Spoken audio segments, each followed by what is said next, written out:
নবী সাল্লাল্লাহু আলাইহি ওয়াসাল্লাম কি হুজুরদের নবী না আপনারও নবী? কথা বলেন, উত্তর দেন। নবী সাল্লাল্লাহু আলাইহি ওয়াসাল্লাম কি হুজুরদের নবী না আপনারও নবী? তাহলে আপনার মধ্যে তার সুন্নাত থাকবে না কেন? আপনার চেহারায় দাড়ি নাই কেন? আপনার প্যান্টটা টাকনোর নিচে কেন? কেন আপনি নবী সাল্লাল্লাহু আলাইহি ওয়াসাল্লামের জীবনী সারা জীবনও একবার পড়ে দেখতে পারলেন না?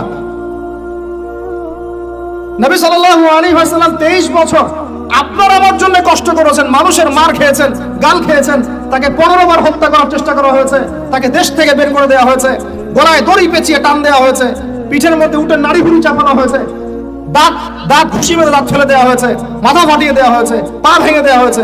কাদের জন্য? তার জন্য। তা আপনি আমি কেন তার জীবনী পড়ে দেখলাম না কখনো? কেন আপনার চেহারা দাড়ি থাকবে না, আমার চেহারা দাড়ি থাকবে না? কেন আমাদের প্যান্ট টাকনোর নিচে উপরে থাকবে না? কেন আমাদের কথাবার্তা, চাল চলন, খাওয়া দাওয়া, ইস্তেঞ্জা করা, নামাজ পড়া, প্রতিটা অ্যাক্টিভিটি সুন্নাহ মাফিক কেন হবে না? এটা আপনাকে হুজুরকে শেখাতে হবে কেন? এটা তো আপনার দায়িত্ব, শেখা নিজের দায়িত্ব। আল্লাহ রাস্তায় বের হতে আপনাকে বলতে হবে কেন? নিজের তাগাদা থেকে আপনি বের হবেন। হুজুররা কবরে যাবে, আপনি যাবেন না? উত্তর দেন। হুজুররা, তোমরা উত্তর দাও, ছেলেরা, ইয়াং জেনারেশন, তোমরা যারা আছো, হুজুররা কবরে যাবে, তোমরা আমরা যাব না? হুজুরদের নবী মুহাম্মদ সাল্লাল্লাহু আলাইহি ওয়াসাল্লাম আমাদের নবী নন?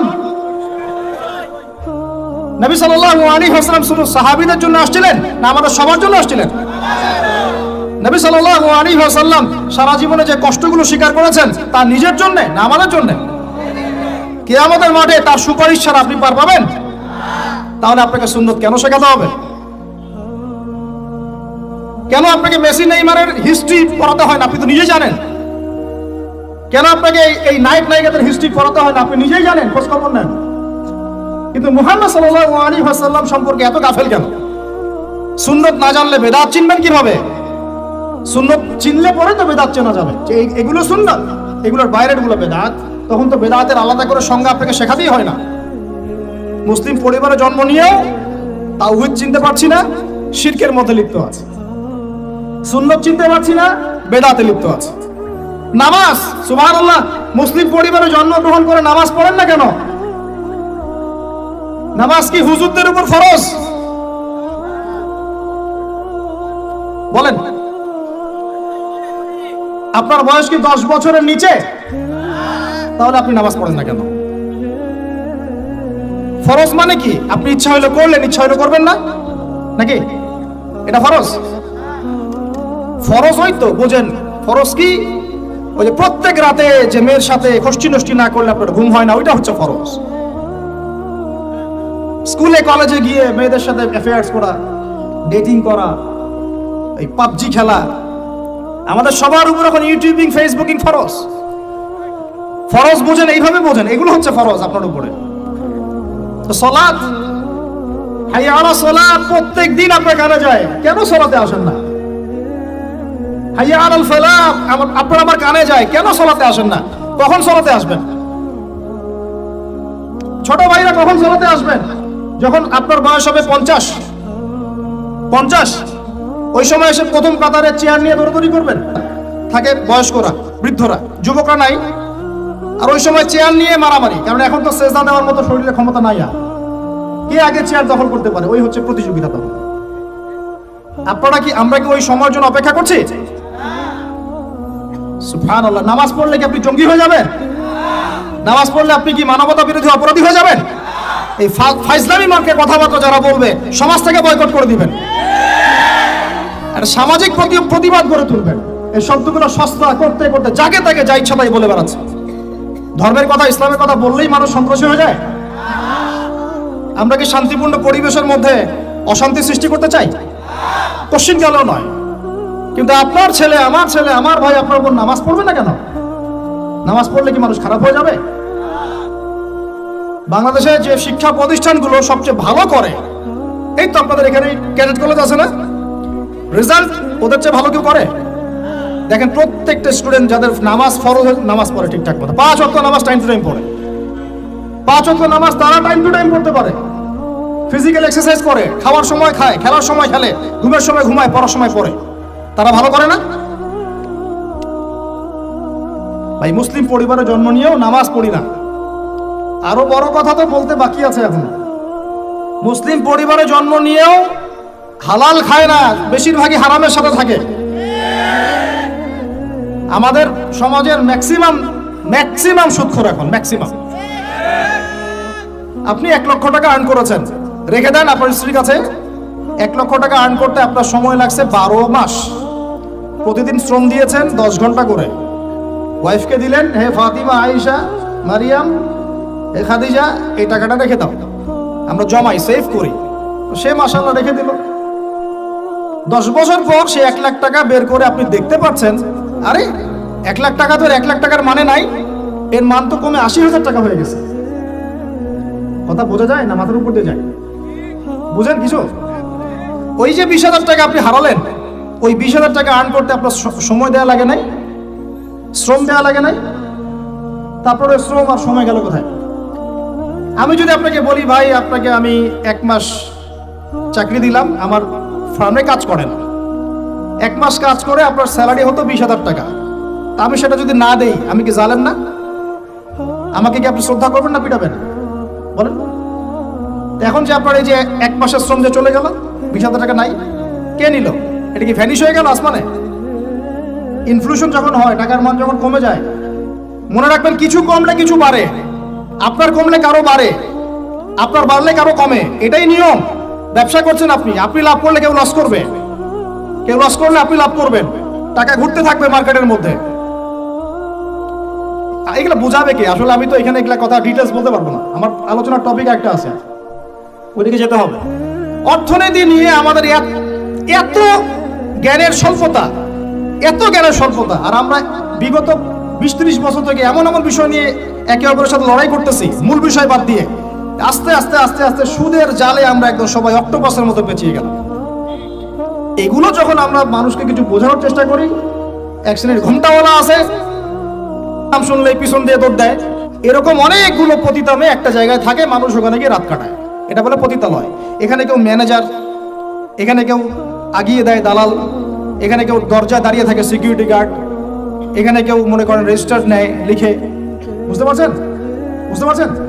এরকম একটা সিস্টেম চলছে মনে করেন। এখানে আল্লাহ না করুক, এখানে একটা কিছু আছে। তো এই প্রতিষ্ঠানে যে ব্যক্তি লিখে, এই পতিতালয় যে ব্যক্তি পতিতাদের লিস্ট করে, কি করে? ওই ব্যক্তি দাওয়াত করলে আপনি দাওয়াত খাবেন কিনা? বলেন, আমাকে বলেন। ওই ব্যক্তি আপনাকে খাবার দাওয়াত করেছে, আপনি খাবেন কিনা?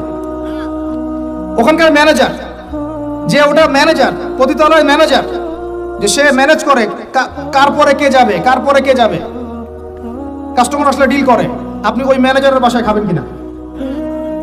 বলেন। আর কেউ আছে ওখানে পতিতা, সে আপনাকে ইনভাইট করেছে, খাবেন কিনা?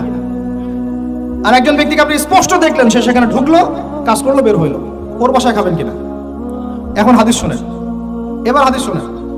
নবী সাল্লাল্লাহু আলাইহি ওয়াসাল্লাম বলেছেন, বলেন সাল্লাল্লাহু আলাইহি ওয়াসাল্লাম, 4 শ্রেণীর মানুষকে আমি সমানভাবে অভিশাপ করে গেলাম। আমার সাথে বলেন তো কি বললাম? আরো জোরে বলেন। 4 শ্রেণীর মানুষকে আমি সমানভাবে অভিশাপ করে গেলাম। 1, যে ব্যক্তি সুদ খায়, যে ব্যক্তি 2, যে ব্যক্তি সুদ দেয়, 3, যে ব্যক্তি সাক্ষী থাকে, 4, যে ব্যক্তি লিখে রাখে। আর নবীজি বলেছেন, 1 দিরহাম সুদ যে খায়, সে যেন 36 বার জেনা করলো। এখন বলেন, আপনি সারা জীবন পড়াশোনা করে যে জবটার পিছনে ছুটছেন, আপনার জবটা এর মধ্যে পড়ে কিনা? আমি কি বুঝাতে পারলাম? এরপরও যদি না বুঝেন, আর কিচ্ছু বলার নাই। ছোট্ট একটা হালাল ব্যবসা করেন, ছোট্ট একটা হালাল কৃষি কাজ করেন, মাথার ঘাম পায়ে ফেলে খান, একটা বই লিখেন, বই লিখে হাদিয়া নেওয়া যায়, সমস্যা নেই। অথবা আপনি মাদ্রাসায় পড়ান, মাদ্রাসায় পড়িয়ে আপনি মাসিক অনারিয়াম নিতে পারবেন, সমস্যা নাই। বা সরকারি কোনো জব করেন, সৎ থাকেন, দুর্নীতি করেন না, ঘুষ খায়েন না, যতটুকু সরকার দিচ্ছেন নিয়ে নেন, ব্যাস, ঠিক আছে, কোনো সমস্যা নাই। মালের যাকাত আদায় করেন, যার যার হক তাকে তাকে দেন, ইনশাল্লাহ কোনো প্রবলেম নাই। আল্লাহর দোহাই লাগে ভাই, সুদের কাছে যায় না। আল্লাহর দোহাই লাগে ভাই, কিসের কাছে যায় না? আমার সাথে বলেন, আমরা সুদ থেকে তওবা করতেছি। হে আল্লাহ, আমরা সুদ থেকে তওবা করছি। হে আল্লাহ, আমরা শিরক থেকে তওবা করছি। হে আল্লাহ, আমরা বেদাত থেকে তওবা করছি। আমরা হারাম খাওয়া থেকে তওবা করছি, জিনা থেকে তওবা করছি, আমরা ব্যভিচার থেকে তওবা করছি, বেনামাজি থেকে তওবা করছি, যাকাত না দেওয়া থেকে তওবা করছি, সমস্ত কবিরা গুনাহ থেকে তওবা করছি। অটল থাকতে পারবেন তো ইনশাআল্লাহ? যদি ওয়াজ এক কান দিয়ে ঢুকে আর এক কানে বের করে দেন, আমার এখানে আসাও মূল্যহীন, আপনার এখানে আসাও মূল্যহীন। এই আয়োজনের কোনো মূল্য থাকবে না। বরং কালকে আমাদের মাঠে এই মাটিটা যেখানে বসে আছি আমরা এখন, এই আমার চেয়ারের নিচের মাটি, আপনার বসার স্থানের নিচের মাটি আল্লাহর কাছে অভিযোগ পেশ করবে। এইখানে এই আলোচনা হয়েছিল, তারপরেও তারা সংশোধিত হয় নাই। আর আমার জন্য আরো বড় বিপদ। দোয়া করবেন যেন আমি এই বিপদ থেকে নিজেকে রক্ষা করতে পারি। যা বলেছি তার উপরে নিজেকে আমল করতে হবে। আল্লাহ পাক আমাকে তৌফিক দান করুন, আপনাদের সবাইকে তৌফিক দান করুন। মুসলিম পরিবারে জন্ম নিয়ে ভাই ইসলামের মর্মটা বোঝার চেষ্টা করি। আল্লাহ পাক তৌফিক দান করুন। কালিমা শিখবেন, তাওহীদ শিখবেন, সুন্নত শিখবেন, হালাল খাবেন। আল্লাহ পাক তৌফিক দান করুন। যুবক ভাইরা চরিত্র হেফাজত করার চেষ্টা করি। যুবক ভাইরা চরিত্র হেফাজত করার চেষ্টা করি। হালাল রিজিকের পিছনে ছুটি। হালাল রিজিক হয়ে গেলেই বুক ফুলিয়ে বিয়ে করে ফেলবেন। এবার হাসতে পারেন, অনেক ধমক দিছি। হালাল রিজিক হয়ে গেলেই একটা বয়স সীমা দেয়া আছে। আচ্ছা ঠিক আছে, মানলাম, রাষ্ট্রে থাকেন, কিছু বিষয় মানতে হবে, না হলে আপনার গন্তব্য হবে ওই 14 শিখের পিছনে। অতএব 14 শিখের পিছনে যাওয়ার চাইতে, আচ্ছা মেনে নিলাম 18-21 না 18-23, আমি জানি না কত, 18-21, আচ্ছা ঠিক আছে, সমস্যা নাই, নেন, মানেন, তাও মানেন। হালাল রিজিক হয়ে গেছে, বয়স হয়ে গেছে, মেয়ের পিছনে না ঘুরে বুক ফুলিয়ে বিয়ে করে ফেলবেন। বিয়ের আগে পরিবারে বুঝাবেন, বুঝাতে বুঝাতে যদি কাজ না হয় তারপর বিদ্রোহ হবে ইনশাআল্লাহ। আর মনে রাখবেন, প্রত্যেক বিদ্রোহের পরেই সফলতা আসে। ঠিক আছে? আচ্ছা, মাশাআল্লাহ। আরেকটা নসিহত করে দিই, এটা আমার অন্যতম শ্রেষ্ঠ একটা অভিজ্ঞতা আর কি। সবসময় বোরখা দেখে পাগল হয়ে যাবেন না, কারণ সব বোরখার পিছনেই দিনদার মেয়ে থাকবে জরুরি না। দিনদার মেয়ে পাবেন কোথায় তাহলে? প্রত্যেক মাদ্রাসার মেয়ে দিনদার হবে নট নেসেসারি। জেনারেল শিক্ষায় শিক্ষিত মেয়েও দিনদার হতে পারে, সেও দিনদার হতে পারে, বুঝ থাকতে পারে। এটা সম্পূর্ণ ভাই ভাগ্যের ব্যাপার। কিসের ব্যাপার? এটা, এর উপর আমার আর কিছু বলার নাই। এটা সম্পূর্ণ ভাগ্যের ব্যাপার। আপনি হাজার বার পরখ করে দেখে শুনে করার পরেও পস্তাতে পারেন। এটা হতে পারে, আল্লাহ না করুক। এটা কিসের ব্যাপার? অতএব তাকদীর যে লিখেছেন তার সাথে যোগাযোগ করেন ইনশাআল্লাহ। কিভাবে? ইস্তেখারার মাধ্যমে, কিভাবে নফল নামাজের মাধ্যমে, কিভাবে সেজদায়, কিভাবে হাত তুলে তাহাজ্জুদে দোয়া করবেন, রব্বানা হাব লানা মিন আজওয়াজিনা ওয়া যুররিয়াতিনা কুররাতা আয়ুন ওয়াজআলনা লিল মুত্তাকিনা ইমামা। এই দোয়া চলবে। অতএব এই ডিসিশনটাতে ভুল করা যাবে না। একবার যদি এই ডিসিশনে ভুল করেন, সারা জীবন পস্তাতে হবে। আমরা কি মুসলিম পরিবারে জন্ম নেওয়ার মর্মটা বুঝতে পারছি ভাই? আচ্ছা, আরেকটা কথা বলি, দেখেন, এই কথাটা একটু ভালো করে শুনেন, তারপরে আমি পরের অংশে আসছি। এখানে আমার কিছু বলার আছে, তারপরে আমি শেষ করে দেবেন। সময় আছে তো? আচ্ছা, শোনেন। চাচা আবু তালেবের নাম শুনেছেন? কে ছিলেন? নবী সাল্লাল্লাহু আলাইহি ওয়াসাল্লামের, একটু বুঝাই, নবী সাল্লাল্লাহু আলাইহি ওয়াসাল্লামের জন্মের আগেই তার বাবা চলে যান, এতিম মুহাম্মদ সাল্লাল্লাহু আলাইহি ওয়াসাল্লাম। তার মা আমিনা 6 বছর বয়সে ইন্তেকাল করেন। সিচুয়েশন বুঝতে পারছেন? 6 বছর একটা বাচ্চার বাবাও নাই, মাও নাই। তার দাদা আব্দুল মুত্তালিব তাকে সাথে রাখেন, খুব আদর করেন, খুব মহব্বত করেন, যেখানে যান সাথে করে নিয়ে যান। তিনি নেতা মানুষ, তার পাশের চেয়ারে তাকে বসতে দেন, বলেন আমার এই নাতি একদিন সাইয়্যেদ হবে, নেতা হবে, এই কথা বলেন। তিনি ইন্তেকাল করলেন 8 বছর বয়সে। তারপরে দায়িত্ব পেলেন চাচা আবু তালেব। নাম কি? এই 8 বছর বয়স থেকে নিয়ে নবী সাল্লাল্লাহু আলাইহি ওয়াসাল্লাম নবী হয়েছেন 40 বছর বয়সে, আর মক্কায় ছিলেন 13 বছর, প্রায় 53 বছর। প্রায় 53 বছর পর্যন্ত, 8 থেকে 53 বছর পর্যন্ত এই যে লম্বা সময় চাচা আবু তালেব নবী সাল্লাল্লাহু আলাইহি ওয়াসাল্লামকে পাহাড়ের মতো প্রোটেক্ট করেছেন, পাহাড়ের মতো। পাহাড়ের পিছনে আপনি দাঁড়ালে কি বাতাস লাগবে? এভাবে তিনি প্রোটেক্ট করেছেন নবী সাল্লাল্লাহু আলাইহি ওয়াসাল্লামকে। তার সন্তানদেরকে যা খাওয়াতেন তার চেয়ে ভালোটা নবীকে খাওয়াতেন সাল্লাল্লাহু আলাইহি ওয়াসাল্লাম। স্পেশাল রান্না তৈরি করে তাকে ডেকে নিয়ে বসতেন, কারণ এতিম ছেলে, মনে কষ্ট আছে, হয়তোবা সবার সামনে বলতে পারে না, ব্যাপারটা বুঝেন না? তিনি এইভাবে ট্রিট করতেন। এমনকি নবী হওয়ার পরে আল্লাহর নবী সাল্লাল্লাহু আলাইহি ওয়াসাল্লামের বিরুদ্ধে পুরা সমাজ চলে গেল। কেউ গালি দেয়, কেউ বলে সাহের, কেউ বলে কাযযাব, কেউ বলে ফারিকুল জামা।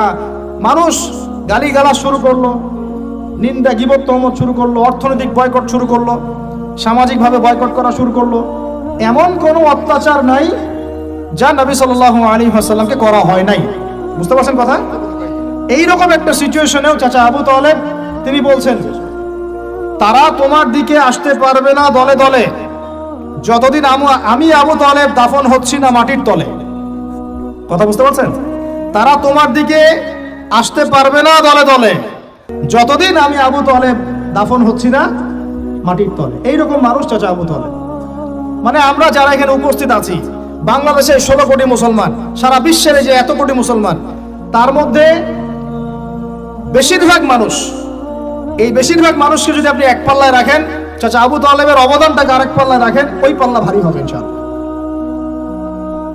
কিন্তু শেষ পর্যন্ত চাচা আবু তালেব কালিমা লা ইলাহা ইল্লাল্লাহ পড়তে পারলেন না। কথা কি বুঝতে পারতেছেন ভাই? নবী সাল্লাল্লাহু আলাইহি ওয়াসাল্লাম বারবার বলতেছেন, চাচা খালি একটাবার কালিমা পড়েন, আমি আল্লাহর কাছে আপনার জন্য সুপারিশ করব, আমি আপনাকে জান্নাতে নিয়ে যাব, চাচা খালি একটাবার সাক্ষ্য দেন, শাহাদা দেন। হলো না।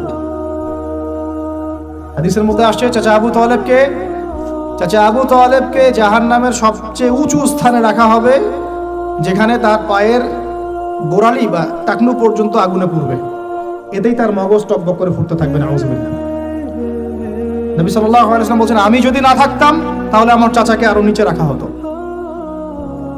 এত কিছু করার পরেও ইসলাম কবুল না করার কারণে এই অবস্থা হলো। এখন কি ভাই আমি বুঝতে পারছি যে আল্লাহ পাক যে আমাদেরকে বিনা জিজ্ঞাসাবাদ করেই মুসলিম পরিবারে জন্ম দিয়েছেন, আল্লাহ পাক আমাদের উপর কত রহম করেছেন, আমাদের কত কৃতজ্ঞতা স্বীকার করা উচিত।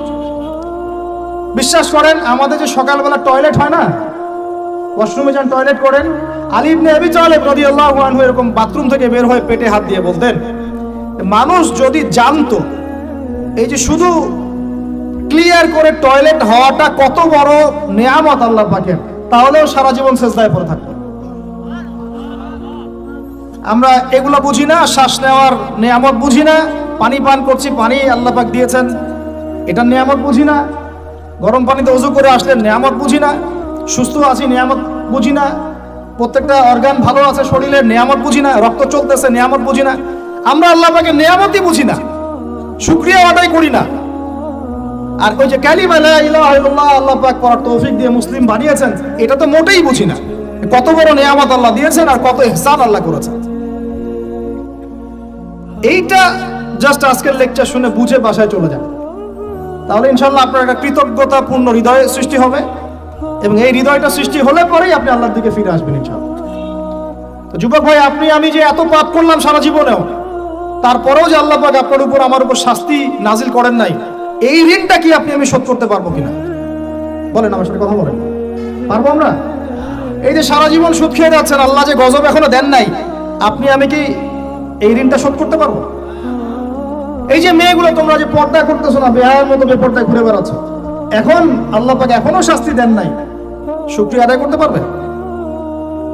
এতদিন চলে গেল, শত শত রাকাত নামাজ বাকি আছে, রোজা বাকি আছে, হজ ফরজ হয়েছে, হজ করেন না, যাকাত সেই কবে ফরজ হয়েছে, যাকাত দেন না, আল্লাহর জন্য একটু দান সাদাকা করব, একটু মসজিদ মাদ্রাসায় কন্ট্রিবিউট করব, ইত্যাদি ইত্যাদি সমাজ কল্যাণমূলক কাজ করব, করছি না। আল্লাহ যে এখন পর্যন্ত এইভাবে সুস্থ রেখেছেন, নেয়ামতের শুকরিয়া আদায় করতে পারবো আমরা? আল্লাহ পাক বলেছেন, লা ইন শাকারতুম লা ইয়াজিদান্নাকুম, কৃতজ্ঞ হও নিয়ামত বাড়িয়ে দিব ইনশাআল্লাহ। কৃতজ্ঞতা একটা দোয়া আমার সাথে পড়েন, আলহামদুলিল্লাহ হামদান কাসীরান তাইয়িবান মুবারাকান ফি, আলহামদুলিল্লাহ কামা ইয়ানবাগি লিজালালি ওয়াজহিক ওয়া আযীমি সুলতানিক, আল্লাহুম্মা সাল্লি আলা মুহাম্মাদ ওয়া সাল্লাম। প্রিয় ভাইরা, অনেক রাত গভীর করব না, মূল কথাগুলো এটুক। আল্লাহ রাব্বুল আলামিন আমাদের সবাইকে যেন মুসলিম পরিবারে জন্মগ্রহণ করতে পারার এই নিয়ামতের শুকরিয়া আদায় করার তৌফিক দান করেন। শুকরিয়া আদায় করব কিভাবে ভাই? 5 ওয়াক্ত নামাজ দিয়ে শুরু করতে হবে। নামাজ নাই ইসলাম নাই, নামাজ নাই ইসলাম নাই। নামাজ না পড়ে 14 বার জানাজার নামাজ পড়ালেও সে ব্যক্তি জান্নাতে যেতে পারবে না। বেনামাজি ব্যক্তি, হাদিসের পরিভাষা তাকে কাফের বলা হচ্ছে। কি বলা হচ্ছে? তাহলে এখন কি করব? তওবা করে ফিরে এসে কাজা আদায় করার চেষ্টা করব ইনশাআল্লাহ। এখন থেকে যেন কোনো নামাজ কাজা না হয় এবং ছুটে না যায়, আল্লাহ পাক যেন সেভাবে নামাজ পড়ার তৌফিক দান করেন। এবং নামাজ 4G 3G 5G হবে না, নামাজ ধীর স্থির ভাবে হবে। প্রত্যেকটা বিষয় উপলব্ধি করে সালাত আদায় করবো ইনশাআল্লাহ তাআলা। আর নামাজের মধ্যে আমরা যা পড়ি এর অর্থগুলো বোঝার চেষ্টা করবো ইনশাআল্লাহ। ঠিক আছে ভাই? নামাজ দিয়ে শুরু হবে, দেন তলাবুল ইলম, ইলম অর্জন করবেন। এই ইলম নিয়ে কথা বলে শেষ করে দিব। ইলম অর্জন করবেন কি না?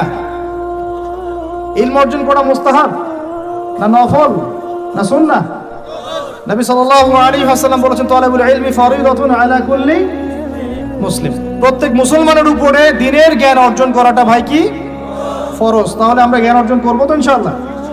ডক্টর হতে বাধা নাই, ইঞ্জিনিয়ার হতে বাধা নাই, রাজনৈতিক নেতা হতেও কোনো বাধা নাই, অর্থনীতিবিদ হতে কোনো বাধা নাই, কিন্তু কোরআন সুন্নাহর শিক্ষা বিবর্জিত করে নয়। কোরআন সুন্নাহর শিক্ষাকে বুকে ধারণ করেই একদম ছোটবেলা থেকেই কোরআন শিখতে হবে। আল্লাহ পাক তৌফিক দান করুন। আর কোরআন শিখতে হবে মানে শুধু এটা নয় যে বিশুদ্ধ কোর্স হয়, এগুলো করেন। অ্যাটলিস্ট কোরআন বোঝার জন্য যতটুকু আরবি দরকার, যতটুকু ভাষা জ্ঞান দরকার, ব্যাকরণ দরকার, এইটুকু অর্জন করেন। আমি আপনাকে মুফতি মুহাদ্দিস হতে বলছি না। পারবেন কিনা ভাই? পারা যাবে তো ইনশাআল্লাহ। আল্লাহ পাক তৌফিক এনায়েত করুন, বলি আমিন। কোরআনের ভাষার ভিতরে ঢুকতে না পারলে ভাই আপনি কোরআনের স্বাদ অনুভব করতে পারবেন না, স্বাদ অনুভব করতে পারবেন না। আল্লাহ বলছেন, লাউ আনজালনা হাযাল কুরআন আলা জাবাল লা রাআইতাহু খাশিআম মুতাসাদ্দিআম মিন খাশিয়াতিল্লাহ। কোরআনকে তোমার সিনায় নাজিল না করে পাহাড়ে নাজিল করলে পাহাড় আল্লাহর ভয়ে নতজানু হয়ে যেত, থরথর করে কাঁপতো। তো সেই কোরআন আমরা তেলাওয়াত করে কখনো চোখ দিয়ে পানি বের হয় না? হয় না? বের হয় না? হয় না? কখনো হয় না। কারণ কোরআন পড়েও আমরা উপলব্ধি করতে পারি না, অর্থ জানি না। কোরআন পড়েও অর্থ বুঝি না বলেই কখনো চোখ দিয়ে পানি বের হচ্ছে না। দোয়াগুলো পড়ছি, অর্থ বুঝি না বলেই দোয়ার মধ্যে স্বাদ আসে না, সেই নূর পাই না, সেই মারেফত অর্জিত হয় না। আর আস্তে আস্তে এই শিক্ষাগুলো থেকে আমাদেরকে সরিয়ে দেওয়া হচ্ছে। ব্যক্তিগত উদ্যোগে হোক, যেভাবে হোক, আপনাকে কোরআন শিখতেই হবে। এই তাগাদা আপনার, এই ফিকির আপনার। ইনশাআল্লাহ ফিকির আপনি করেন, রাস্তা আল্লাহ দেখাবেন ইনশাআল্লাহ। আল্লাহ পাক তৌফিক দান করুন। এর পাশাপাশি আল্লাহ ওয়ালাদের সাথে থাকবো, সুন্নাহ ভিত্তিক জীবনযাপন করবো ইনশাআল্লাহ। রাজি আছি তো ইনশাআল্লাহ? সবার চেহারায় দাড়ি থাকবে তো ইনশাআল্লাহ? প্যান্ট টাকনুর উপরে উঠবে তো ইনশাআল্লাহ? আমরা হারাম সম্পর্কগুলো ত্যাগ করতে পারবো তো ইনশাআল্লাহ? হালাল সম্পর্কে থাকবো তো ইনশাআল্লাহ? হালাল রিজিক খাবো তো ইনশাআল্লাহ? সুদের কাছে যাব? জেনার কাছে যাব? ঘুষের কাছে যাব? আমরা দুর্নীতি করব? আমরা পিতামাতাকে অপমান করব? আমরা কি কোরআন এবং হাদিসের শিক্ষাকে বাদ দিয়ে শিক্ষা অর্জন করব? আল্লাহ পাক যে কথাগুলো আমরা বললাম তার উপরে আমল করা তৌফিক দান করুন। ওয়াল্লাহু শাহীদুন বাইনি ওয়া বাইনাকুম। ঠিক আছে? আল্লাহ আমার এবং আপনাদের মাঝখানে সাক্ষী। ওয়া হুয়া শাহীদুন বাইনানা ওয়া কাফা বিল্লাহি শাহীদা। আল্লাহ পাকই আমাদের সাক্ষী, তিনিই সাক্ষী হিসেবে যথেষ্ট। ঠিক আছে? এবার আসেন শেষ পয়েন্ট। আমাকে বলেন, আল্লাহর নবী সাল্লাল্লাহু আলাইহি ওয়াসাল্লাম যেই যুগে জন্ম নিয়েছেন, যুগটার নাম কি বলেন? এখন শোনেন, ওই যুগে শিরক ছিল। কি ছিল? ওই যুগে সুদ ছিল। কি ছিল? ওই যুগে জেনা ছিল। কি ছিল? ওই যুগে মারামারি দাঙ্গা হাঙ্গামা ছিল। ঠিক আছে? ওই যুগে মাদক ছিল আর নারী জাতির অবমাননা ছিল। এখনকার যুগে আছে না নাই? বেশি না কম? অনেক বেশি না অনেক কম? আচ্ছা, ওই সমাজটা আল্লাহর নবী পরিবর্তন করেছেন কিনা? কত বছর সময় লাগছে? কত বছর? মাত্র 23 বছর। যার প্রথম 13 বছর মক্কায়, পরের 10 বছর বলেন, প্রথম 10 বছর মক্কায়, পরের 10 বছর মদিনায়। নিজের মন গড়া বুদ্ধি দিয়ে করেছেন না আল্লাহর ওহী দিয়ে করেছেন? আবার বলি, নিজের মন গড়া বুদ্ধি দিয়ে করেছেন, নিজের প্রবৃত্তির অনুসরণ দিয়ে করেছেন, মানব রচিত আইন কানুন দিয়ে করেছেন, নাকি আল্লাহ পাকের বিধান দিয়ে করেছেন? আল্লাহ পাকের সেই বিধানের নাম কি? তাওরাত, জাবুর, ইনজিল না কোরআন? তাওরাত, জাবুর, ইনজিল আগে ছিল না ছিল না? ওগুলো এই যুগে চলবে না চলবে না? কেন চলবে না?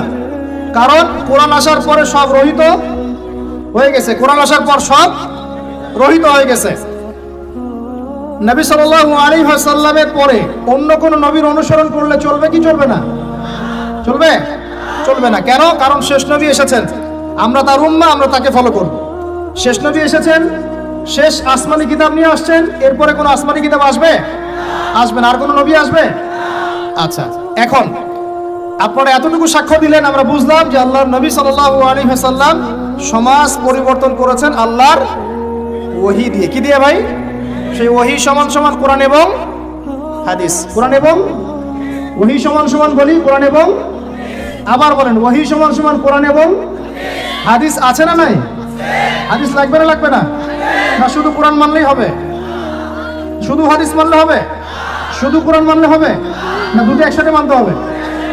আচ্ছা, এবার আসেন, নবী সাল্লাল্লাহু আলাইহি ওয়াসাল্লাম কোরআন এবং হাদিস দিয়ে প্রথমে সাহাবীদেরকে শিখিয়েছেন না শেখান নাই? জ্ঞান শিখিয়েছেন কিনা? প্রথম ওহী কি বিষয়ে এসেছিল? নামাজ, যাকাত, পর্দা, জিহাদ, নাকি জ্ঞান শিক্ষা? প্রথম ওহী কোনটা? ইকরা বিসমি রাব্বিকাল্লাযী। তাহলে প্রথম ওহী কি কেন্দ্রিক? রাজনীতি কেন্দ্রিক, অর্থনীতি কেন্দ্রিক, না শিক্ষা কেন্দ্রিক? তাহলে প্রথম ওহী হচ্ছে শিক্ষা কেন্দ্রিক। ইকরা বিসমি রাব্বিকাল্লাযী, পড়ুন আপনার রবের নামে যিনি আপনাকে সৃষ্টি করেছেন। মানে পড়ুন আপনার রবের নামে যিনি আপনাকে। তার মানে শিক্ষা কাকে বলে? শিক্ষা তাকে বলে যা আমাকে রব চেনাবে। আবার বলেন, শিক্ষা কাকে বলে? যা আমাকে রব্বিকাল্লাযী খালাক। ইকরা বিসমি রব্বিকাল্লাযী খালাক, পড়ুন আপনার সেই রবের নামে যিনি আপনাকে সৃষ্টি করেছেন। তাহলে শিক্ষা কাকে বলে? যা আমাকে আমার রব চেনাবে। তাহলে যে শিক্ষা আমাকে রব থেকে দূরে সরায় সেটা কি? যে শিক্ষাটা আমাকে আমার রব থেকে দূরে সরায় সেটা কি? সুশিক্ষা না কুশিক্ষা? সুশিক্ষা না কুশিক্ষা? আরো আসতে বলেন, সুশিক্ষা না কুশিক্ষা? যে শিক্ষা আমাদেরকে রব থেকে দূরে সরায় সেটা কি সুশিক্ষা না কুশিক্ষা? আর যে শিক্ষা আমাদেরকে রবের কাছাকাছি নিয়ে যায় সেটার নাম কি? সুশিক্ষা। নবী সাল্লাল্লাহু আলাইহি ওয়াসাল্লাম সমাজ পরিবর্তন করেছেন কোন শিক্ষা দিয়ে? সুশিক্ষা না কুশিক্ষা? আচ্ছা, এবার তিনি সাহাবীদেরকে এটা শিক্ষা দিলেন। একই সাথে তিনি কি শুধু শিক্ষাই দিয়েছেন না আমল করে দেখিয়েছেন? শুধু বলেই গেছেন না আমল করে দেখিয়েছেন? আচ্ছা, তিনি কি শুধু বাহ্যিক শিক্ষাই দিয়েছেন না কলবটাকেও পরিবর্তন করেছেন? আধ্যাত্মিকত্ব তাজকিয়া অর্জন করা হয়েছিল না হয় নাই? হয়েছে। এই শিক্ষাটার দাওয়াত মানুষকে দিয়েছেন না দেন নাই? এরপরে তার উপর অত্যাচার এসেছে না আসে নাই? তার তিনি সবর করেছেন না করেন নাই? তাকে দেশ থেকে চলে যেতে হয়েছে না হয় নাই? মদিনায় কি ইসলামিক রাষ্ট্র কায়েম হয়েছে কি হয় নাই? তারপরে ওই ওহীর বিধানকে প্রতিষ্ঠা করার জন্য দাওয়াতের সাথে সাথে জিহাদ করতে হয়েছে কি হয় নাই? এভাবে বদর, উহুদ, খন্দকের পথ পাড়ি দিয়ে মক্কা বিজয় হয়েছে কি হয় নাই? তাহলে পুরো সমাজটা পরিবর্তন হলো কিসের বদৌলতে?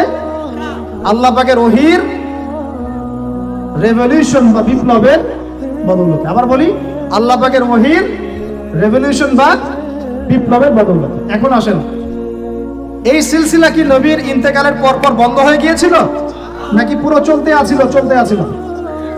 সাহাবায়ে কেরাম কি ওই নীতির উপরে ছিলেন কি ছিলেন না? আবু বকর সিদ্দিক ছিলেন না ছিলেন না? ওমর ইবনে খাত্তাব, উসমান বিন আফফান, আলী ইবনে আবি তালেব, তারা ওই নীতির উপর ছিলেন কি ছিলেন না? তারপরে চার ইমামের যুগে তারা ছিলেন না ছিলেন না? তারপরে ফুকাহায়ে কেরামের যুগে ছিলেন না ছিলেন না? মুহাদ্দিসিনে কেরাম তারা ছিলেন না ছিলেন না? এভাবে যুগের পর যুগ ইসলামী শিক্ষাকে বাদ দিয়ে মুসলিমরা সফল হয়েছে, না ইসলামী শিক্ষা বুকে ধারণ করে সফল হয়েছে? আরো আসতে বলেন। ইসলামী শিক্ষাকে বুকে ধারণ করে যুগের পর যুগ আমরা সফল হয়েছিলাম, না এটাকে বর্জন করে সফল হয়েছিলাম? এবার আসেন, এখনকার আধুনিক বিশ্বের যে কোনো সাবজেক্ট আমি চ্যালেঞ্জ করতেছি, chemistry, physics, astrophysics, philosophy, political affairs, অর্থনীতি, ম্যাথামেটিক্স, সায়েন্স অ্যান্ড টেকনোলজি, যে কোনো সাবজেক্টের গোড়ায় আপনি যাবেন, আপনি ওই সোনালী যুগের কোনো না কোনো মনীষীকে খুঁজে পাবেন।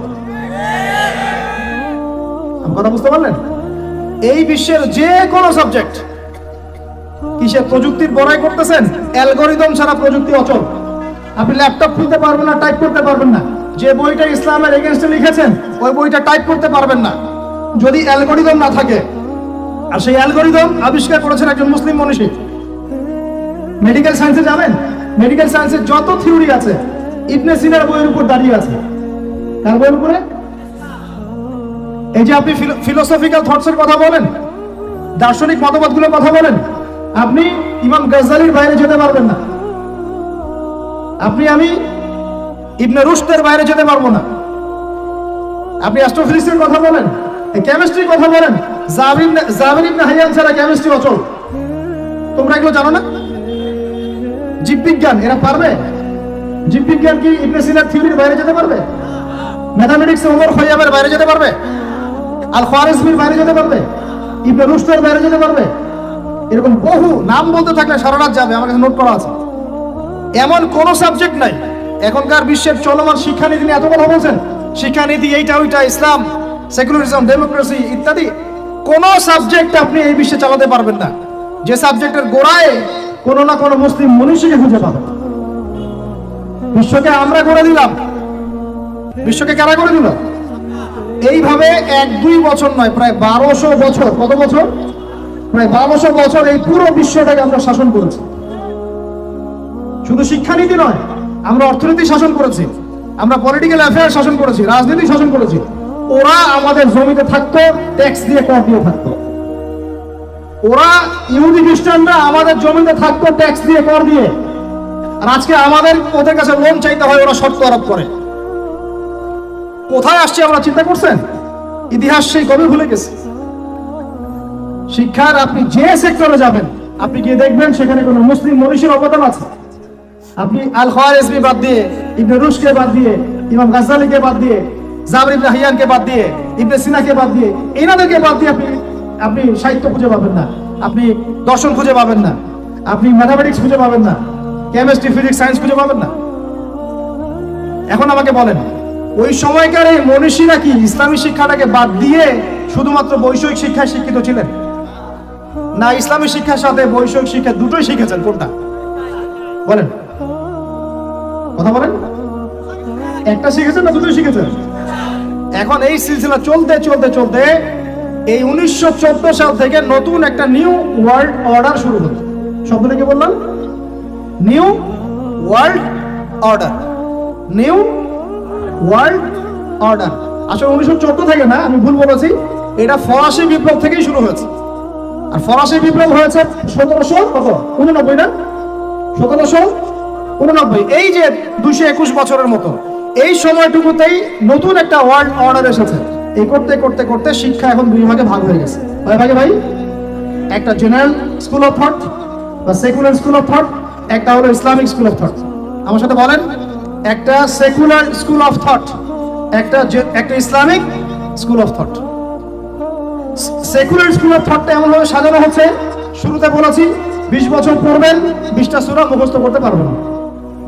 সোজা কথা, এই শিক্ষার মূল উদ্দেশ্য দুনিয়া, দুনিয়া এবং দুনিয়া। দুনিয়া শিক্ষার দরকার নাই তা বলছি না, বলছি এই শিক্ষাটা ইসলামকে কাট অফ করে, বিবর্জিত করে শুধু দুনিয়ার দিকে ফোকাস করছে।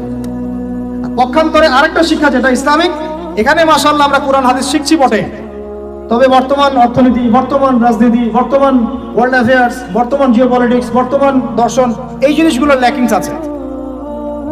কোনো কোনো সময় দেখা যায় একজন ইমাম সাহেব নামাজ পড়াতে পারেন, কিন্তু অর্থনীতি বোঝেন না। একজন বক্তা, দায়ী, আলেম মানুষ, তিনি মাশাআল্লাহ বয়ান করেন, কোরআন সুন্নাহ দিয়ে ওয়াজ করতে পারেন, কিন্তু তিনি ইংরেজি বোঝেন না, সায়েন্স বোঝেন না, ইকোনমি বোঝেন না, ওয়ার্ল্ড অ্যাফেয়ার্স বোঝেন না। কেন এরকম হলো? কারণ এই সিলেবাসের মধ্যে এই জেনারেল সাবজেক্টগুলোর ঘাটতি ছিল। বুঝতে পারতেছি আমি কি? বুঝতে পারতেছেন? আবার এই যে একজন ব্যক্তি মাশাআল্লাহ এমবিবিএস ডক্টর, তিনি ইমামতি করতে পারছেন না কেন? এমবিবিএস ডক্টর ইমামতি করতে পারছেন না কেন? তার কেরাত ছুটছে না কেন? কারণ তিনি তার পুরো স্টুডেন্ট লাইফে অনেক কিছু শিখেছেন, বাট কোরআন শেখেন না। বুঝতে পারছি? দুইটা দৌড়াচ্ছে দুই দিকে। এটা কোন দিকে? দুইটা দুই দিকে। এই হলো আমাদের বর্তমান শিক্ষা সংকট। এটাকে আমি বলি শিক্ষার মেরুকরণ। শিক্ষার মেরুকরণ মানে দুই মেরুতে দৌড়াচ্ছে দুইটা। উচিত ছিল বিগত 100 বছর থেকেই এই দুটাকে সমন্বয় করা। তাহলে আজকে টিকটক জেনারেশন দেখতে হতো না, বেয়াদব প্রজন্ম দেখতে হতো না, এই মাদকদ্রব্য সেবনকারী জেনাকার প্রজন্ম দেখতে হতো না। তারা হালাল হারাম বুঝতো, নীতি নৈতিকতা বুঝতো, শেকড় চিনতো। তাদেরকে ওমর ইবনুল খাত্তাবের নাম জানাতে হতো না, খালিদ বিন ওয়ালিদকে চেনাতে হতো না, বিন কাসিম আর তারেক বিন জিয়াদের নাম শোনাতে হতো না। সমস্যাটা বুঝতে পারছেন ভাই? কোন জায়গায় সমন্বয় হয় নাই? কি হয় নাই? সমন্বয় যারা করার চেষ্টা করেছেন সেটা আমি প্রশংসার দাবি রাখে তারা অবশ্যই, কিন্তু এটাও বিশ্বের চ্যালেঞ্জ মোকাবেলার জন্য যথেষ্ট হয় নাই। তো কথাগুলো অনেক বড় স্কেলের, এগুলো বাস্তবায়ন করা অনেক বড় ব্যাপার, অনেক কঠিন, রাস্তা অনেক জটিল, কিন্তু এই কাজটা আমরা সবাই মিলে করবো ইনশাআল্লাহ। আল্লাহর কসম করে বলতেছি, এই কাজ যদি আমরা আগামী 20 থেকে 30 বছরে করতে ব্যর্থ হই, আরো 20 বছর পর আপনি এমন একটা প্রজন্ম পাবেন শুদ্ধ করে সালামটাও দিতে পারবে না। দেখে নিয়েন আপনি, শুদ্ধ করে সালাম তো দিতে পারবেই না, আল্লাহ পাকের কালিমা লা ইলাহা ইল্লাল্লাহ ঠিকমতো উচ্চারণ করতে পারবে কিনা সন্দেহ আছে। নামাজটাকে সে অপশনাল মনে করবে। রমজান মাসে বাইরে সিগারেট টান দিয়ে বের হবে, ও যে আর কি করতে পারে, দেখবে যে পশু হয়ে গেছে, বালহুম আদল, বরং তার চেয়ে নিকৃষ্ট হয়ে যাবে যদি না আমরা এই শিক্ষাটাকে সমন্বয় করতে পারি। এখন সমন্বয়ের পথ ও পদ্ধতি কয়টা? আমার ক্ষুদ্র গবেষণায় 3টা। কয়টা ভাই? আচ্ছা, এটাই শেষ কথা। পথ ও পদ্ধতি খুব কম। কেন কম? কারণ আমাদের কাছে কোনো শক্তি নাই। এখানে বসে অনেক কথা বললাম, অনেক কিছু বোঝানোর চেষ্টা করলাম, এই পর্যন্তই। আমার হাতে কোনো ক্ষমতা নেই, এবং আমার মতো হাজার হাজার আবুদ আদনান বা আপনার মিজানুর রহমান আজহারি, হ্যাঁ, আরো যারা বড় বড় স্কলার আছেন, কেউই কিছু করতে পারবেন না। কেন? কারণ আমাদের হাতে কোনো পলিটিক্যাল পাওয়ার নেই, আমাদের হাতে কোনো সোশ্যাল পাওয়ার নাই, আমাদের হাতে কোনো আপনার কি বলে শাসন ক্ষমতা আমাদের হাতে নাই। কে করতে পারবেন? যিনি একজন সৎ নেতা, যিনি একজন সৎ নেতা, যোগ্য নেতা, যাকে আল্লাহ দিনের বুঝ দিয়েছেন, যার কোরআন সুন্নাহর জ্ঞান আছে, দিনের বুঝ আছে, সমকালীন প্রেক্ষাপট সম্পর্কে সচেতন, তিনিই করতে পারবেন ইনশাআল্লাহ। আমরা দোয়া করে আল্লাহ পাক যেন এমন মানুষ উপর থেকে নিয়ে আসে, বলেন আমিন। আল্লাহ পাক এমন মানুষ উপর থেকে নিয়ে আসে, এরকম যোগ্য মানুষদেরকে আল্লাহ পাক উপরে নিয়ে যান। কেন পারবেন? উপর থেকে ঢেলে একটা শিক্ষানীতি চালু করতে পারবেন, তিনি মানুষকে ফোর্স করতে পারবেন এই শিক্ষানীতির উপর আমার জাতি চলবে, যেখানে জেনারেল শিক্ষা, ইসলামিক শিক্ষার একটা সর্বোচ্চ সমন্বয় থাকবে। এরকম কোন নেতা আসলে পরে প্রত্যেকটা স্কুলে, প্রত্যেকটা কলেজে, প্রত্যেকটা বিশ্ববিদ্যালয়ে ইনশাআল্লাহ দেখবেন ইসলামিক শিক্ষা ঢুকে গেছে ইনশাআল্লাহ। একই সাথে প্রত্যেক মাদ্রাসায় বর্তমান যুগোপযোগী জ্ঞানগুলো ঢুকে যাবে ইনশাআল্লাহ। তিনি পারবেন সবাইকে এক টেবিলে বসাতে। এটা আমার আপনার সাধ্যের মধ্যে নাই, কিন্তু আপনাকে পথ দেখাতে পারবো। কি দেখাতে পারবো? তো বলতে পারবো যে কিভাবে হলে সম্ভব হতো। এটা একটা বিশাল জিনিস। এই জায়গা থেকে যদি শক্তি না আসে ইসলাম মুসলিমদের, নিচু লেভেলে আপনি যত কাজই করেন এটা সাস্টেইন করবে না। এটা একটা পথ। যদি আমাদের উপরে এমন কোন নেতৃত্ব আসে যারা প্রত্যেকটা শিক্ষা ব্যবস্থাকে ঢেলে সাজাতে পারবে, ইনশাআল্লাহ জাতিকে বাঁচানো সম্ভব, এখনো সম্ভব, আযাব আসার আগেই বাঁচানো সম্ভব। আমার কথা বোঝা যায়? 1 নাম্বার পথ। এই পথটা কঠিন না সহজ? বলেন। মারাত্মক কঠিন। এটা কি? মারাত্মক কঠিন। কারণ এটা সম্পূর্ণ আল্লাহ পাকের ইখতিয়ার। কারণ কুলিল্লাহুম্মা মালিকাল মুলক তুতিল মুলকা মান তাশা ওয়া তানজিউল মুলকা মিম্মান তাশা। আল্লাহ পাক হচ্ছেন ক্ষমতার অধিকারী, যাকে ইচ্ছা ক্ষমতা দেন, যার ইচ্ছা কেড়ে নেন। আয়াতটা মনে আছে? تؤتي الملك من تشاء وتنزع الملك ممن تشاء وتعز من تشاء وتذل من تشاء بيدك الخير। আল্লাহ পাকের হাতেই এই সব ক্ষমতা, তিনি দিতে পারেন, নিতে পারেন, ইজ্জত দিতে পারেন, কমাতে পারেন। এটা একটা পথ। এই পথটা যদি আল্লাহ পাক আমাদের জন্য উন্মুক্ত করে দেন কোনোভাবে, বা যারা আছেন তাদের মতো ওই বুঝটা দান করেন, তাহলে এই জাতিকে বাঁচানো সম্ভব, উপরের লেভেল থেকে বাঁচানো সম্ভব। কেন? কারণ আমরা যদি সবাইকে মাস্ক পরতে ফোর্স করতে পারি, আমরা সব শিক্ষা প্রতিষ্ঠানে প্রাইমারি লেভেলে কোরআন শিক্ষা বাধ্যতামূলক করতে পারি। কথা বোঝা যায়? আমি যে মাঠে বসে কথা বলছি, এটা তো ইউনিভার্সিটি না, ডিগ্রি কলেজ। আপনি ডিগ্রি কলেজের সবগুলো স্টুডেন্টকে ডাকেন দেখি এবং কোরআন তেলাওয়াত চেক করেন। ডিগ্রি কলেজ মানে তার বয়স কত এখন? 24, 25 বছরে তার কোরআন তেলাওয়াত সহি হয় না। কারণ উপর থেকে তাকে কোনো চাপই দেওয়া হয় না, তার সিলেবাস ওটা ফোর্সফুল বাধ্যতামূলক ছিলই না কখনো। ওই জন্য কি আরো পড়ে নাই, ও সিলেবাসে আমি পড়বো কেন? সেটা পড়াশোনা করতেছে চাকরির জন্য। বুঝতে পারেন কথা? শিক্ষকদেরকে ডাকেন সব বিশ্ববিদ্যালয়, বড় বড় বিশ্ববিদ্যালয়ের শিক্ষকদেরকে ডেকে একটা টেবিলে বসান, কোরআন তেলাওয়াত চেক করেন। 90% তেলাওয়াত ঠিক থাকবে না। জাতির শিক্ষক তারা, জাতির এই বাঙালি জাতির শিক্ষক তারা কোরআন তেলাওয়াত করতে পারে না। আর কিভাবে বলবো আপনাদেরকে? তাদের হাতে জাতি করতেছে, এই জাতির কারিগর তারা, তারা কোরআন তেলাওয়াত করতে পারে না। সুবহানাল্লাহ। এটা অবাক করার বিষয়। অবাক হলে নবীজি বলতেন সুবহানাল্লাহ, অবাক হলে নবী বলতেন কি? সুবহানাল্লাহ, সুবহানাল্লাহ। তারা জাতি করতেছেন, কারিগর, কোরআন তেলাওয়াত করতে পারেন না। সংকট কি বুঝতে পারেন? সংকট কোন জায়গায়? তাহলে প্রথম যেটা, এটাই একমাত্র সবচেয়ে সেরা পথ। যদি আল্লাহ পাক এমন কাউকে নিয়ে আসেন যার মাথায় এই বুঝটা থাকবে ইনশাআল্লাহ, সে যদি উপর থেকে সুন্দর মতো সব ঢেলে সাজায়, প্রত্যেকটা ঘর থেকে কোরআনের আওয়াজ আসবে। তখন আলাদা করে আপনাকে মাদ্রাসা খুলতে হবে না, দরকার আছে মাদ্রাসা খোলা, কারণ সব তো উপর থেকেই হচ্ছে। একটা এক্সাম্পল দেই, জাস্ট একটা দিচ্ছি ভাই। মালয়েশিয়ায় ক্লাস 10 পাস একটা ছেলে ইমামতি করতে পারে।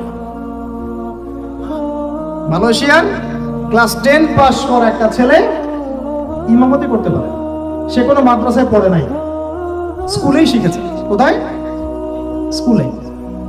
মালয়েশিয়া পিছিয়ে গেছে, অর্থনীতিতে পিছিয়ে গেছে, ওয়ার্ল্ড অ্যাফেয়ার্সে পিছিয়ে গেছে, জিওপলিটিক্সে পিছিয়ে গেছে, ওর জিডিপি কমে গেছে। আর কিভাবে বুঝাবো বলেন? আর কিভাবে বুঝাবো? 2 নাম্বার পথ, এই দুটো বলে শেষ করছি ভাই। 2 নাম্বার পথ হচ্ছে, যদি এরকম কোনো উদ্যোগ না নেওয়া হয়, তাহলে মাদ্রাসা শিক্ষায় যা চলছে এখানেই আমাদের সংযুক্ত থাকা এবং ছেলে মেয়েদেরকে এখানে সংযুক্ত রাখা। তবে এই শিক্ষায় একটা জিনিসকে সংশোধন করা দরকার, সেটা হলো যুগোপযোগী জেনারেল শিক্ষাগুলোকে ঢোকানো দরকার। না হলে আমাদের হাতে কোরআন থাকবে আর এক হাতে হাদিস থাকবে, তারপরেও আমরা চলমান সংকটগুলোকে সমাধান করতে পারবো না। কারণ অঙ্ক, গণিত, ইংরেজি, জিওপলিটিক্স, অর্থনীতি এগুলো তো আমরা জানি না। কোরআন পড়তেছি যে দাওয়াত খাচ্ছি 40 কোনখানি, বুঝতে পারেন না কথা? এটাও সমস্যা। তো এখানেও একটা মানে সংশোধন বা রেভলিউশন দরকার। এটা নিয়ে ওলামায়ে কেরাম বুঝবেন, তারা বুঝবেন। এটা আমাদের পক্ষ থেকে জোরালো ভাবে কিছু বলা যাবে না। ওলামায়ে কেরাম তারা বসে পরামর্শ করে একটা সিদ্ধান্তে আসলে তারপরে জেনারেল উপকারী সাবজেক্টগুলোকে ঢোকানো যেতে পারে, তাহলে একটা সলিউশন হবে। তখন কি হবে যে আচ্ছা ঠিক আছে, ওইটা না হয় পুরোই সেকুলার হয়ে গেল, আমরা অ্যাটলিস্ট ইসলামিক শিক্ষার সাথে থাকলাম। এই তো।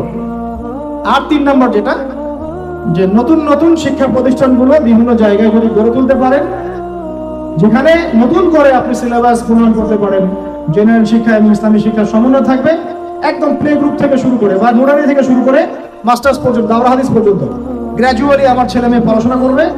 সে মাশাআল্লাহ জেনারেল সাবজেক্টও শিখবে, ইসলামিক সাবজেক্টও শিখবে, হাফেজও হবে, এদিকে মাশাআল্লাহ ভালো করবে, ডক্টর হবে মাশাআল্লাহ, হাফেজও হবে, পাইলট হবে, ইঞ্জিনিয়ার হবে মাশাআল্লাহ, এদিকে দেখা যাবে সে ফকিহ হয়ে গেছে মাশাআল্লাহ। এটা নতুন করে করা সম্ভব। এই কারণেই আমি আমার কনফিডেন্স থেকে বলছি, খয়রুল কুরুন, সবচেয়ে শ্রেষ্ঠ যুগে এভাবেই মানুষ শিখেছে। খয়রুল কুরুনে কোনো বিশ্ববিদ্যালয় ছিল না, কোন স্কুল কলেজ এগুলো ছিল না। একজন ছাত্র একজন আলেমের কাছে গিয়ে কোরআন হিফজ করতেন, হিফজ শেষ আরেকজনের কাছে আরবি ভাষা শিখতেন, শেষ আরেকজনের কাছে গিয়ে নাহু সরফ শিখতেন, শেষ আরেকজনের কাছে উসুল শিখতেন, আরেকজনের কাছে ফিকহ শিখতেন, তারপরে গিয়ে অন্যান্য সেক্টরগুলোতে চলে যেতেন। তাদের ভিত্তির উপরে এই সভ্যতা দাঁড়িয়ে আছে। এটাকে নতুন করে আবার চালু করা সম্ভব নতুন নতুন প্রতিষ্ঠান গড়ে তোলার মধ্য দিয়ে। তবে কাজটা বলার চেয়ে করা কঠিন, বলার চেয়ে করা কঠিন। কারণ আমাদের মধ্যে অনেক সমস্যা, আমরা সবাই তাকায় থাকি মানুষের দিকে, সে করবে আমি গিয়ে ভোগ করবো।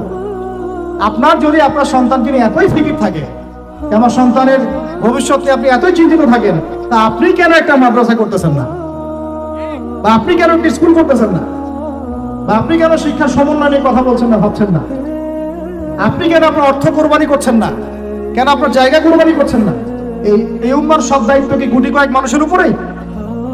বলেন, এই উম্মতের সব দায়িত্ব কি গুটি কয়েক মানুষের উপরেই? এই কয়েকজন মানুষ আপনাকে কি করতে পারবে? আমাদের হাতে কি করার ক্ষমতা আছে? সর্বোচ্চ বলা ছাড়া কিচ্ছু করার ক্ষমতা নাই। আর আপনাকে চিন্তা করতে হবে আপনার সন্তানের ভবিষ্যৎ কোন দিকে নেবেন, কোন প্রতিষ্ঠানে পড়াবেন, কোন সিলেবাসে পড়াবেন, নাকি নাস্তিক বানাবেন। মনে রাখবেন, মানুষ মরে গেলে তার আমল নামা কেটে যায়। ইল্লা সালাস, তিনটা চালু থাকে, সাদাকায়ে জারিয়া, বলবে সাদাকাতুন জারিয়াতুন, সাদকায়ে জারিয়া। এরকম প্রতিষ্ঠানগুলো এবং এই রেভলিউশন ইলমি মেহনতগুলো প্রত্যেকটাই সাদকায়ে জারিয়া হবে। 2 নাম্বার কি? ওয়ালাদুন সালেহ, নেককার সন্তান। নেককার সন্তান কখন তৈরি হবে? যখন এরকম প্রতিষ্ঠান গড়ে তুলবেন, তখনই তো। আরেকটা হলো আল ইলমুন ইউনতাফাউ বিহিন নাস, এমন জ্ঞান যা দিয়ে মানুষ উপকৃত হয়। এটাও তো পড়ে গেল ইসলামী শিক্ষার রেভলিউশনের মধ্যেই। আল্লাহ রাব্বুল আলামিন আমাদেরকে আলোচনা শুনে বুঝে আমল করার তৌফিক দান করুন। এই বিষয়গুলো নিয়ে ভাববেন। আল্লাহ পাক আপনাদের সবাইকে বোধ শক্তি দিয়েছেন। ইসলাম কারোর উপর চাপিয়ে দেওয়া ধর্ম নয়। আমরা শুধুমাত্র বলে গেলাম, যাচাই করে হককে হক মেনে, বাতিলকে বাতিল মেনে আমল করার দায়িত্ব আপনার। আল্লাহ রাব্বুল আলামিন আমাদের সবাইকে কথাগুলো বোঝার ও আমল করার তৌফিক দান করুন। আমিন।